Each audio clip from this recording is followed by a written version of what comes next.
আছে। 5ই আগস্ট এবং জুলাই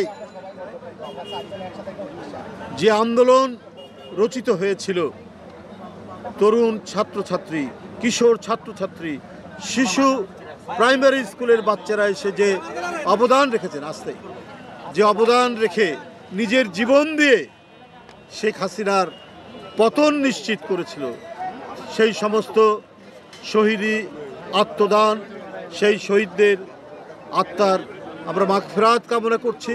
সেই শহীদদের সাথে 5ই আগস্টে আরেকজন শহীদ পল্টনে হয়েছেন, তিনি হলেন রাব্বি, গোলাম রাব্বি, যার পিতার সামনে আজকে আমরা এখানে দাঁড়িয়ে আছি। তার এটা ব্যবসা প্রতিষ্ঠান, অকাতরে নিজের জীবন দিয়ে সেই বাচ্চা ছেলেটি, সেই তরুণ ছেলেটি, সে ছাত্রদলের নেতা, যে ছাত্রদলের নেতাও ছিল। আপনারা এদের অবদানে আজকে শেখ হাসিনা নেই। কেউ কেউ বলছেন যে আওয়ামী লীগকে ক্ষমা করে দেব। কি করে ক্ষমা করবেন? আমরা আওয়ামী লীগের সাধারণ সমর্থক যারা অপরাধ করেনি তাদের কথা বাদ দিলাম, তাদের প্রতি আমাদের কোনো ক্ষোভ নাই, জনগণের কোনো ক্ষোভ নাই।